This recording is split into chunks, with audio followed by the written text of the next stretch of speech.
Friends and family, welcome to another live broadcast brought to you by Premier's Turning Point, with your host, Bishop Dr. Uton Lay. We pray and hope that something that is being said today will bless your soul and spirit. Please take a quick moment to like and share this broadcast with your friends and family. Thank you again for joining us. Let's go into our live program. Good evening, and blessings one and all. We are happy to be back with you one more time for Premier's Turning Point. And this evening, we are really pleased to be with you. We want to share information. We want to make sure everybody gets the needed information and be up to speed in what is going on, especially in these terrible times that we're living in right now. As we join you today, we just bring that the blessings of the Lord will be upon us. He will cover us, He will lead us, and He will guide us in our discussion today. And we thank God for all those who are joining online, those who are on Facebook, on YouTube, and all of those who are just joining in. And we thank you especially for our guests this evening. This time we're going to have our guests introduce themselves. We have three very capable people with us this evening, and we're going to just go around the room and have them to introduce themselves. We're starting with Tatiana Lang. Good evening, everyone. Most all of you are familiar with me already. That was my dad who was just speaking, the bishop of this church. My mother is the pastor of this church. But to introduce myself as an individual, I went to American University undergrad. And a couple weeks ago, I graduated from Seton Hall University School of Law. And I'm here today as someone who has been working towards racial justice since at least 2012, when Trayvon Martin was killed, and pretty much every day since then, because there's always been a reason. But that's my brief introduction. And also, I would just like to state unequivocally that Black Lives Matter. And this conversation should help explain why. All right. Thank you. And Elsie? No, we're going to go with Mr. Samuel. Yes. Good afternoon, Bishop Tatiana and Councilwoman Foster Dublin. It's a pleasure for me to be here this afternoon. My name is Leslie Samuel, Jr. I am the first vice president of the Trenton branch NAACP, and I also am the chairman for the Trenton branch NAACP ACSO program. ACSO was an acronym for Academic, Cultural, Technological, Scientific Olympics, and it's an opportunity to galvanize young people and help them to hone their academic, artistic, and civic talents, and teach them to become the next generation of freedom fighters for people of African descent in the state of New Jersey, across the nation, and globally. And I agree with the sentiment shared by Ms. Tatiana that all lives matter, and all lives will matter once the world understands and accepts that Black lives matter. And I'm very happy to be here, and I'm very That's awesome. All right. Ms. Elsie? I'm Elsie Foster Dublin, council member in the borough of Highland Park. I have been in Highland Park for over 20 years on the borough council, and I've been involved in many organizations and work desperately every day to see change, not only in my town, but in other areas. In my town of Highland Park, I have worked tirelessly to create change in our police department, to create social justice change, and to create change where people are respected, they're seen as individuals, and having more than this conversation to say Black life matters. Black life is extremely important, and it matters a lot. And what we do and how we're treated now and in the future, it's only going to make a greater mark on this country, because we should never have been in this place to say our life matter.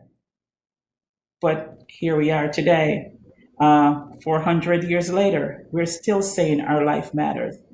Um, words cannot express enough how outraged I have been to see George Floyd, his life brutally taken away from him. He was discarded like he was nothing. And I think with the COVID epidemic and everyone being home, it was like a giant flashlight that got into people's living room.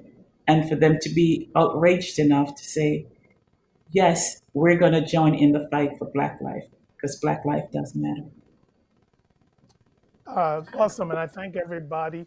And of course, I'm Bishop Dr. Yuton Lang, leader of Premier Family Life Ministry.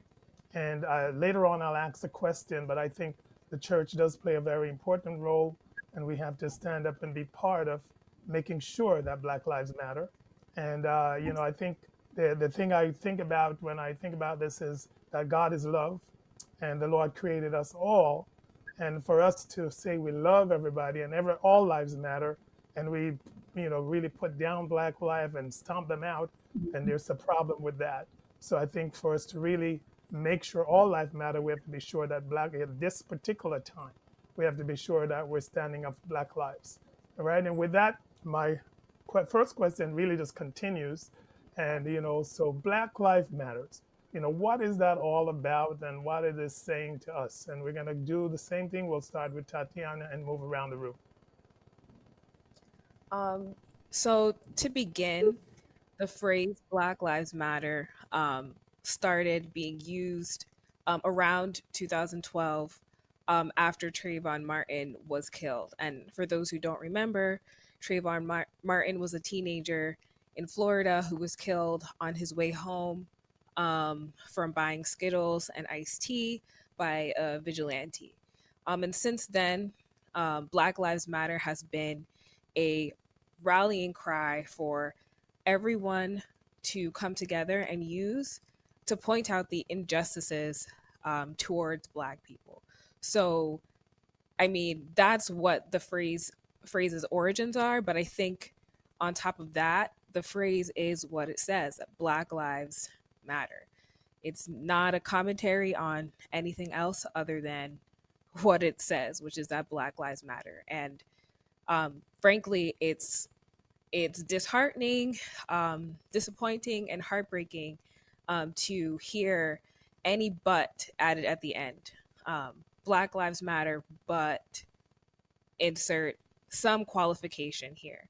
And I think that, especially given our church family being primarily Black people, I think we all know the feeling of despair that we've been feeling over the last few weeks, not just because of George Floyd, but because of the other individuals who have been killed, and because of COVID-19's disproportional impact on the Black community. And Black Lives Matter is a simple refrain that we use that we can all say together and we can all understand. It's about everything. It's about everything that has happened to Black people in the world, but in particular in the United States, since this country's very beginnings of slavery and having Black individuals as property instead of as human beings.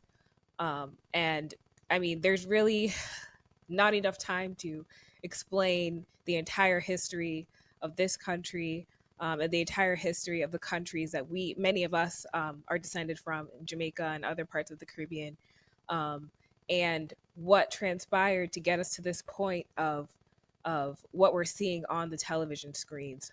But one thing I think should be a baseline for all of us is being able to proudly say that Black Lives Matter, and to demand from all powers that be in this country to not just say it, but to come forward with actions that show that they also believe that Black Lives Matter and are valued, and are worth protecting, and in terms of the church are worth loving, and worth being a part of our church family, our family in Christ, regardless of what kind of Black person it is, whether it's a Black person who is poor or rich, or a Black person who is in prison, or a Black person who has a law degree. All Black people should be valued, and there should never be a but at the end. All right. That's awesome. Mr. Samuel?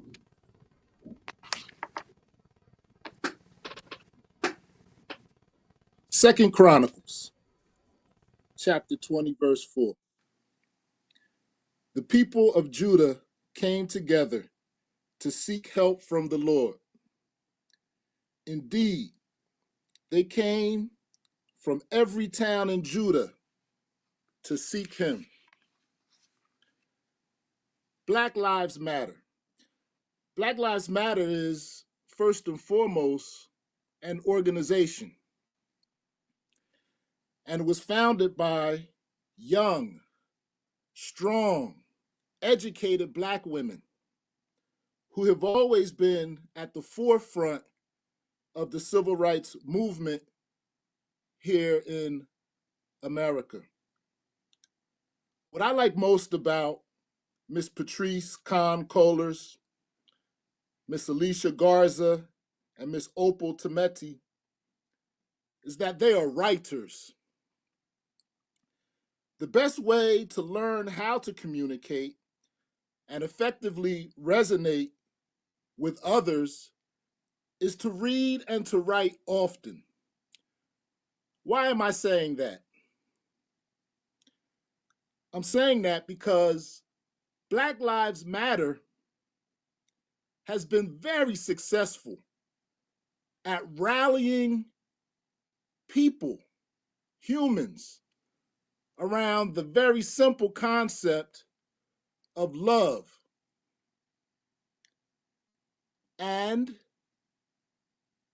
they are an exceptional organization that uses media to shed light on racial injustice, not just in neighborhoods where we feel it the most, not just in America where it just has a whole shine attached to it, but around the world.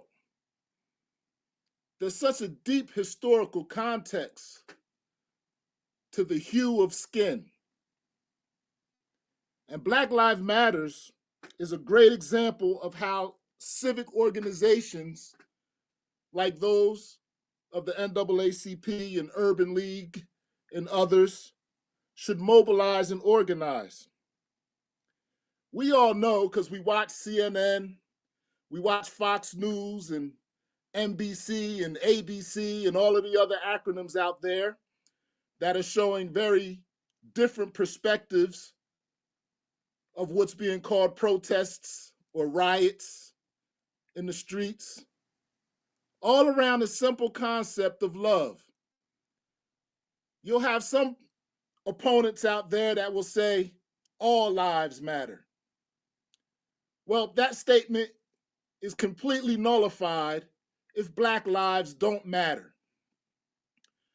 So it's very important that this organization has been very successful in getting the word out to the whole wide world to say that Black lives matter, because we all have to come into some type of unison in order to defeat what's known as white supremacy.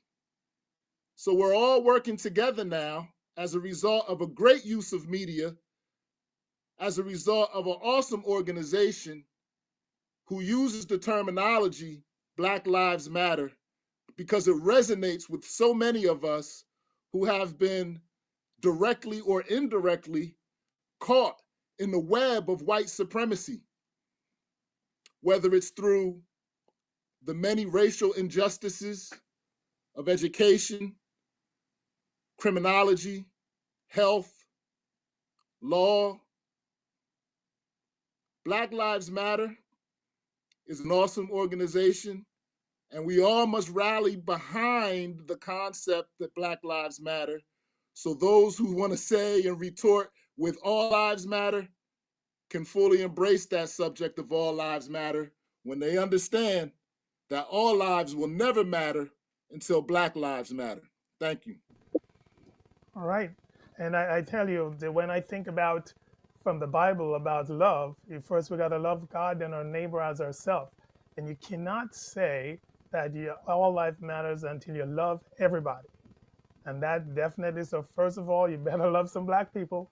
You better love all people. But, right now, the crisis and the situation that we're facing is, our Black brothers and sisters are being just slaughtered, for no reason. So I think we need to take a stand and defend them because we include them in the whole world. Elsie. Black Lives Matter. Why is that organization or why is that slogan important? In the book of Ezekiel, it says, "What does the Lord require of me?" And it says to walk humbly, to seek justice before God. I believe the reason why Black Lives Matter organization is so important because we have walked humbly, but we have never gotten justice. And Black Lives Matter organization is here so we can get justice once and for all. When Trayvon was murdered, when Trayvon was slaughtered, we thought the change was going to happen then. And then we became complacent. We got busy with our daily lives. We had things to do, and our eyes shifted from the ball a little bit. And in that time, so many other Black young men in particular have lost their lives. And we were not there with the rallying cry saying, yes, Black Lives Matter, Black Lives Matter, because if we're not there overseeing and demanding justice, nobody's going to demand it for us. And so now we see another time again in our country where our lives, our Black men in particular life, get stuffed out for no reason. We're just discarded as if we're nothing. And when some people say, why do we have Black Lives Matter? Those are the reasons why we have to form an organization and come behind a cause and say, Black Lives Matter. Our lives are important. We make great contributions to this country. We built this country with blood, sweat, and tears. Our foreparents did, and we continue to build and make this economy great and make this country great. Yes, Black Lives Matters. And with this pandemic, as I was saying before, this was a great opportunity for people who have been stuck in their house for 3 months to get out of their house and to rally behind a cause, because for once they saw it up front and personal. And every time they turned the TV on, like I turned my TV on, there was this thug eking out my brother's life out of his body for no apparent reason, because he thinks Black life does not matter. And so now we have an opportunity to get the whole world, not just the United States, not just one state, but the whole world, to take a deep look at themselves and people to become introspective and to say, what are we doing? Don't we all want the same things? As we say in this country, the pursuit of happiness. Black people want that same pursuit. The Constitution was not written for us, because when the Constitution was written, we weren't considered people. And it was written for white men. But we've come way past that now. Black Lives Matter, and we must continue to demand that our life matter. We must continue to demand justice. As I started saying, what does the Lord require of us? To walk humbly and seek justice. And it's time that we all pick up the mantra and the banner and work hard to make sure that each and every Black person life is valued, protected, and cared for.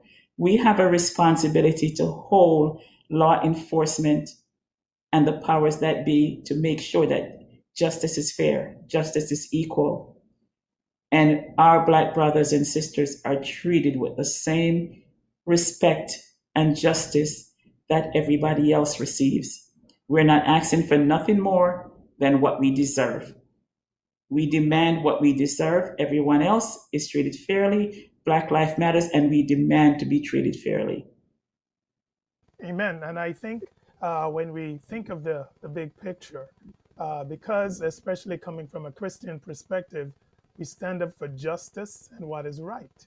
And I think, I think back on, and anybody can jump in, I think back on Jesus when he was around, when he saw injustice, what did he do about it? He did He something. crushed it. He did something about it. And so I think for me, I really would like the churches and the church world as a whole and the Christians to really step up at this time and help stand up for what is right, for truth and justice. We say we love, we better show it. And it's time that we start showing how much we love our brothers and sisters. Because listen, we cannot just love a certain segment of the population. We cannot just love people because of how they look, what they have, but we got to love them because they're a person that was created by God. And I'm telling you, I'm really putting a big push for the whole church to back us on this and stand with us. Now, the next I have question, anybody? something. Can I say something really quick? In Jesus' time, we saw an Oh, go ahead. example where a woman who was a prostitute and she was about to be stoned, and Jesus stood up for her, and she became Mary Magdalene. But her life mattered, and it could have easily well have been Black Life Matter because she was a prostitute. She was deemed less than. But people were using her services if she would not need to be there if her services wasn't needed. And they were willing to discard and to start and stone this woman because they figured that she was irrelevant, she wasn't important, and somebody had to stand in the gap. And Jesus was the one who stood in the gap and say, okay, those of you who have not sinned, or maybe those of you who have not laid with this woman, you toss the first stone. And I believe, as you say, Pastor, the church has a pivotal role to play. When Dr. King marched in the 60s and in the 50s, the church was there. The church brought about social justice, economic justice, and the church has a vital role to play in seeing that we receive justice. The boycotts for the buses, the trains, and what have you, and not using services. All those started within the church. And people within the church work hard and diligently to make sure that our voices was heard, else we still would have been sitting at the back of the bus. And the church played a pivotal part. And the church is required today to continue to making sure that they continue to play that pivotal part All right, in Tatiana. Yes, seeking and justice for brothers and sisters. that was perfectly said. And I just wanted to add that I think there needs to be more conversation about what it means to demand justice, because I think a lot of times the church community will like to focus on the parts of the Bible that request us to be, passive about things. But as was just illustrated, Jesus himself, when given the opportunity, was not a passive observer to injustices as they were going on around him. The story that the councilwoman just told is one of many in the Bible. One that I have been thinking a lot about as I myself march, as I myself protest, is when Jesus entered the temple and he saw that the priests there were selling doves that were required of people to participate. And he saw that it was unfair, and he saw that it was unjust, that this was a barrier for people who could not afford access to the temple. And because of that injustice, he didn't just, kindly say, hey, this isn't okay with me. He was angry enough to demand that they stop. He didn't just say he didn't just walk away and give a sermon across the street about what was wrong with the issue. He demanded from those that were causing the injustice for it to end. He put a stop to it. He turned the tables over, and he said that the house was a house of prayer and that they were making it a den of robbers. And I think that Christians should ask, as we do in many other contexts, what would Jesus do in a situation where we are seeing the injustices? We have the ability to videotape what police officers are doing to people, and to share it. And Jesus would not stand by and say that it was somebody else's issue, or that it wasn't time to have the conversation, or that there was a certain way to have the conversation that was acceptable. Regardless of how people are demanding it, the truth is that Black Lives Matter, and that the church, as Jesus did, has a duty to say so and to demand from our churches, our governments, our police departments, everywhere that we can, that our institutions reflect the justice that Jesus would want for all of us. All right. Okay, I was going to answer a question, but there was a comment online that this issue will remain the same until instructionalized racism is dealt with. Now, does anybody want to address that point? I couldn't agree more. And as I keep saying that with COVID-19 and the huge awareness, and people are marching and people are learning and getting themselves more informed and more educated about the issue, I strongly believe that we will finally become our brother's keeper, and we will fight for legislation. At one of the many protests that I've been in since this week, since Monday, this morning I spoke at one rally, and there was a woman holding the sign, and she said, demand justice now, demand reform. And we will not see justice until the laws are changed. For example, if I'm an officer in New Jersey and I have many violations in my file, and I have been fired from the police department, because I have been fired, I can move myself and go to Montana, Florida, North Carolina, South Carolina, any of the other 49 states, and I can still be a police officer. Those laws need to be changed. When they had the angel of death in the hospitals killing people, they changed the law. Because the angel of death, the nurse that was going around killing and just moving from hospital to hospital, they realized there was a pattern, and that got changed. So just like those laws were changed, we need to demand changes in the laws, that if an officer commits a crime in our state, he just doesn't go into, or she doesn't go into another state willy-nilly, and then that's it. They get a new job and they start off all afresh, and they can go on and do the same things over and over and over again. And I think we're at a pivotal point, because we have seen many police departments and many officers that have come out in protest and have joined us in rally. And we have never seen that in the past. And I think this is where it's going to make the difference, when they are not hiding behind the PBA, the Police Benevolent Association, or the police unions anymore. They're coming out and saying, we demand justice. We have a rotten egg. We want him out. We want her out. They have to pick up the man and say, you know what? This person is making us all look bad. We have the 95% who's doing a really good job in protecting and serving, but here's this 5%er. Let's get rid of them. and not just get rid of them from our department, but get rid of them out of law enforcement. Let them find something else that they're better suited for, but law enforcement should not be the place where they are. And I think at this time, and I think Tatiana and all the young people that who created this wonderful organization, Black Lives Matters, this is something that they can wrap their arms around, because they have a whole legal team to say, we are going to demand this kind of justice, because we have many people who are siding with us now, who is aware and see the devastation that these bad actors can cause.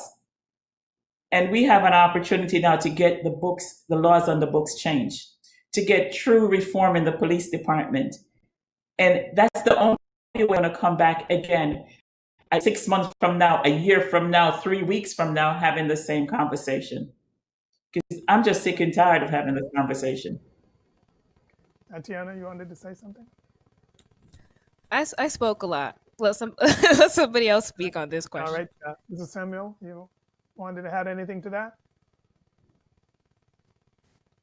I think about the story in the Bible where the people of the community marched around Jericho until the walls collapsed. Throughout this world, people are getting the message that it's very important to put love first. Historically, there's been an ideology around the world that says Blacks have no right to ownership. And the question in the queue had to do with institutionalized racism. And one thing that perpetuates institutionalized racism is the fact that ownership has been historically preserved for whites. And when our brothers and sisters of African descent embrace the ideal of ownership of life, ownership of land, ownership of ideas, concepts, then I think as a nation, as a Black nation, we will rise, we will come together, and we will make the whole world better.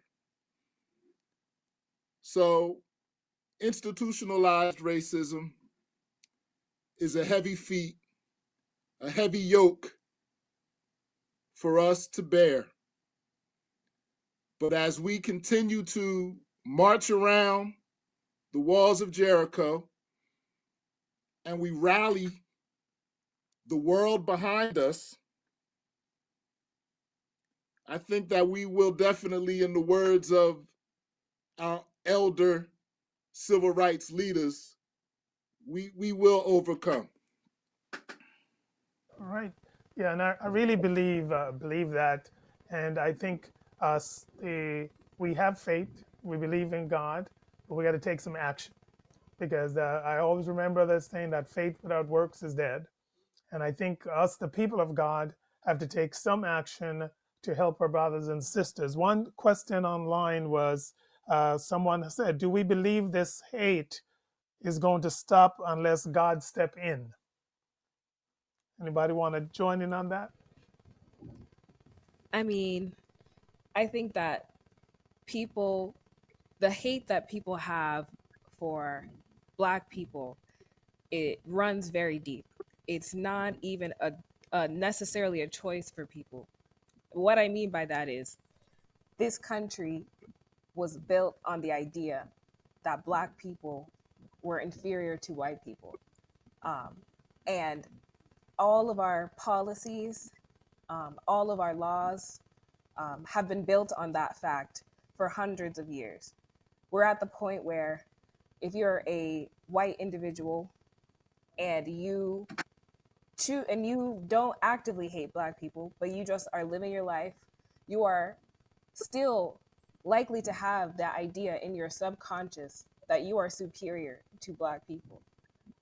And until we change our education so that we educate our children of all races about the worth and value of people from every background and the true history of this country, and the active ways that our government has oppressed Black people, until then, we won't be able to have true reconciliation on this issue.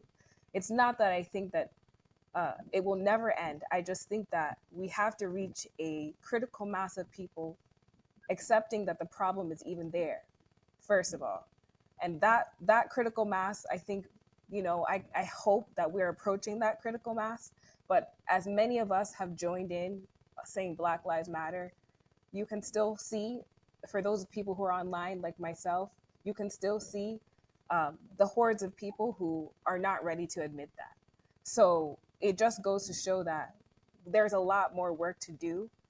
I'm not going to be hopeless on the issue and say that it's never going to change, but we all have to put in the work to change things on a structural and institutional level, to undo the work that the laws are doing every single day, and to undo the education that people have been given from a very young age, and to undo the narratives that people have learned about Black people.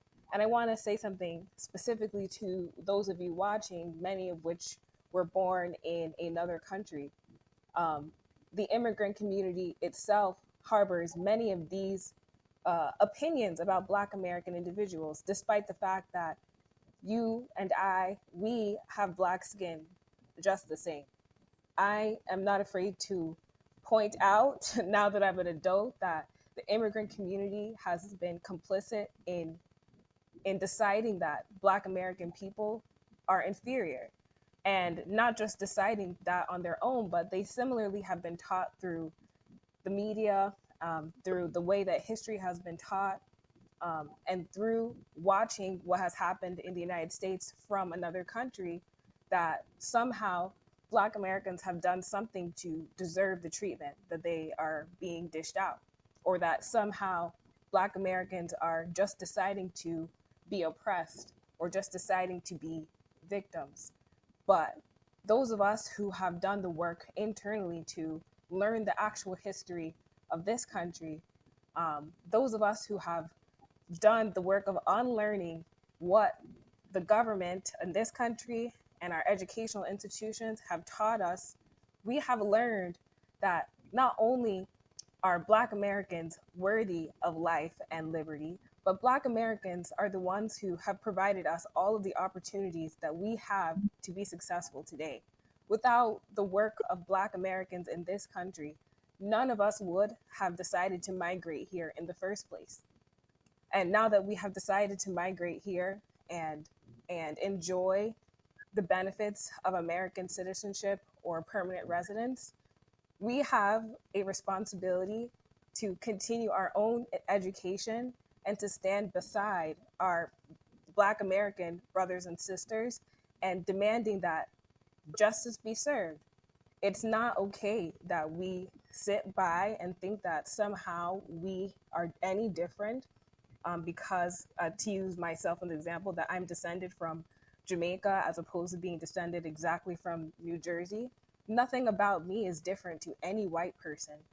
Nothing about me is different to any police officer who is just going to pull me over because of the color of my skin.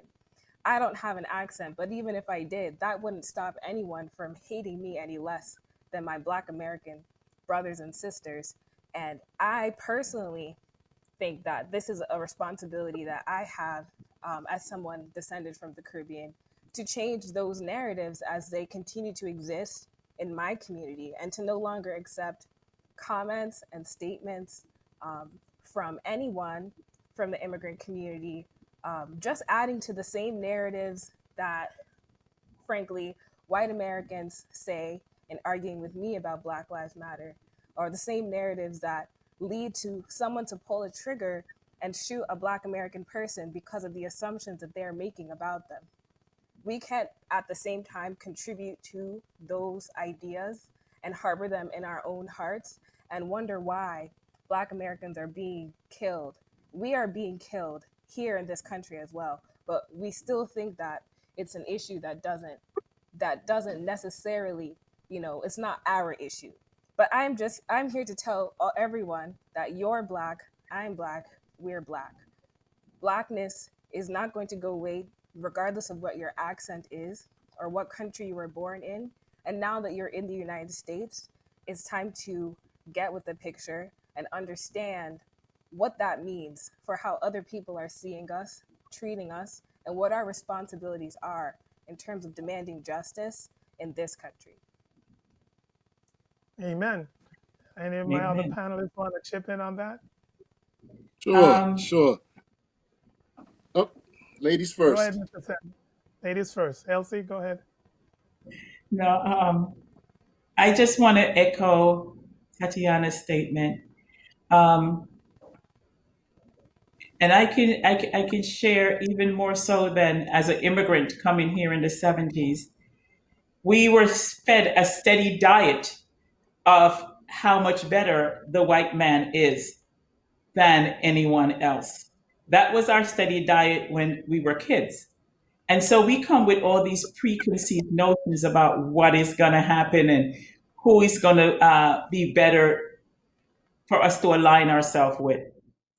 And we tend to forget, or we did not take, not to forget, we never took the opportunity to join the NAACP or to join any organizations to find out what has been the struggle and the great fruits that we reap and the lifestyle, the homes we live in, the education we provide for our children. That did not happen overnight. That was hard, very, very hard fought.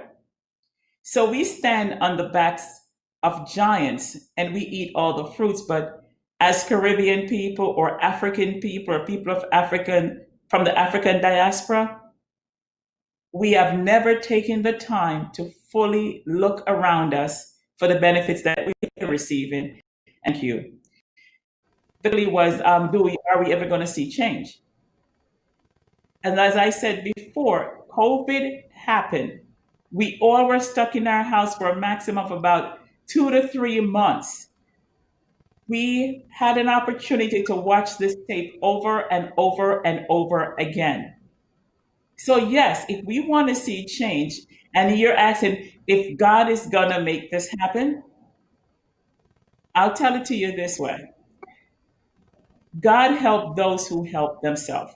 And God has given us this opportunity to take a giant flashlight and take an introspective look at all of ourselves and to get our white brothers and sisters a moment to see our struggle, to see our pain, to feel our pain.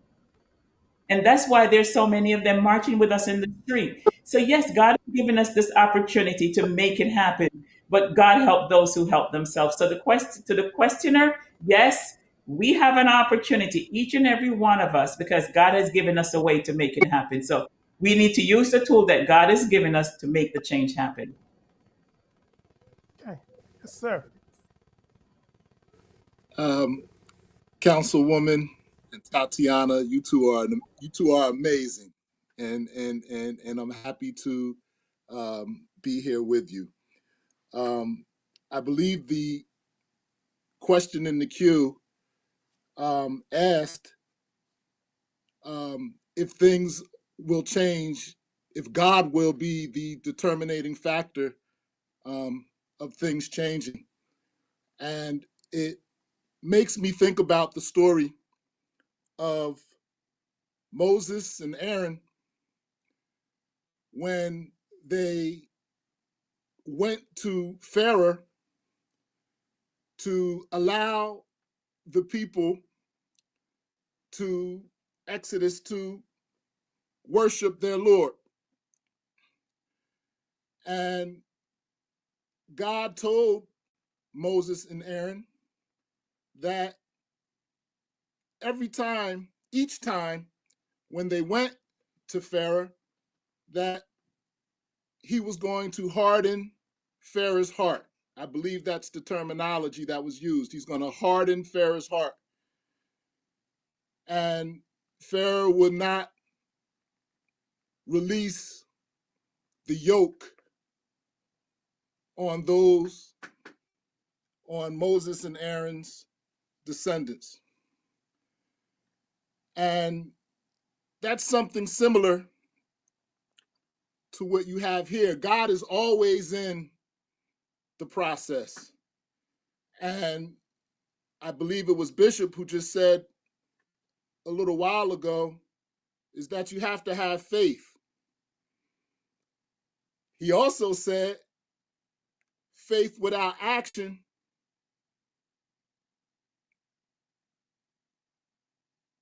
doesn't work. So you also have to have action. The question in the queue was,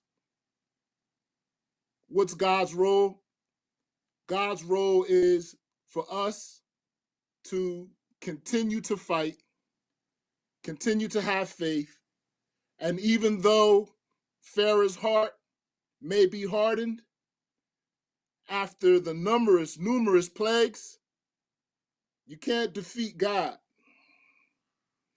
All right? And there is going to come a time, as I'll say it again, our elder freedom fighters said, we will overcome and our people will be let go.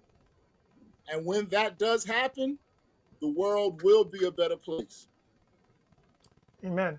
And I just wanted to add two things. Number one, God has already stepped in. God stepped in from the beginning. And I think and especially right now, he has given us this opportunity, has given us people who understand what is going on. And now we just have to use that understanding to develop a strong intestinal fortitude and fight for what God has given us. Number two, to speak to our immigrant population, including myself, is, as I remember, I go back to the story of Queen Esther. You remember she was Jewish and now found herself married to the king. And, here was a plot to destroy the Jewish people. And, Mordecai had to remind her, don't think you were not come to the kingdom for such a time as this. And so I say to all of our brothers and sisters out there, no matter where you came from, you came to America for such a time as this. And if we work together, we're going to really find that we will overcome. And any other comments on that before we move on? I have one more question. Let me see, me find it. Any other I comments saw a on that? question on Facebook. Yeah, that's the one I was gonna go to next. The one that somebody's question that whenever this issue is talked about, lots of people ask what makes a white person killing an innocent black person based on their color, skin, a hate crime. But when a black person kills a white person because they're white, what do you think about that? I can speak on this first. Go ahead. I think that whoever asked the question, I forget.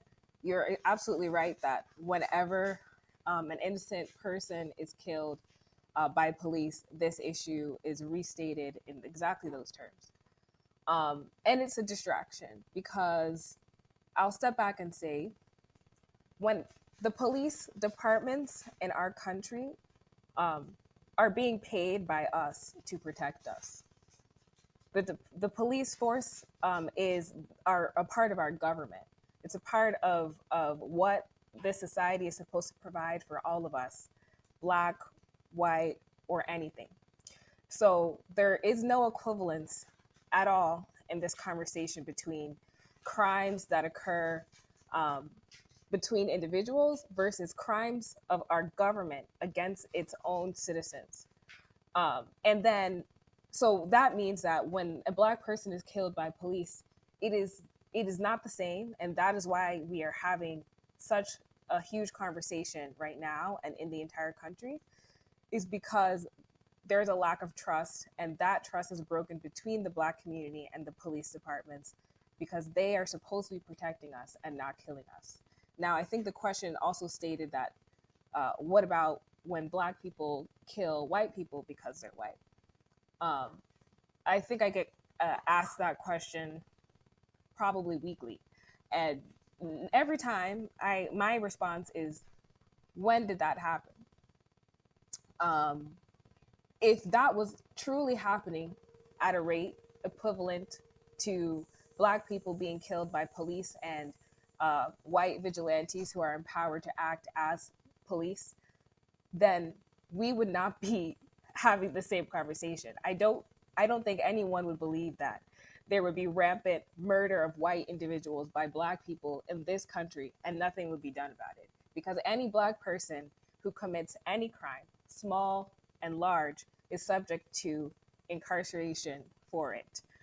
And if we're lucky, we get away with our lives. I just watched a video last week of an African American male who rolled through a stop sign, and as a result, he was followed home, and police drew them, and he was on the ground with his hands in the air because he rolled past a stop sign. So that is what Black people are facing if they break any sort of rule, much less criminal codes. It's not the same thing. The same thing is not happening to white individuals. I promise you, if there is such a case out there, even though people have not been able to find it, that white people are getting killed by Black people because they're Black, those Black people who would have committed those crimes are going to be punished for it. And that's the difference. That is why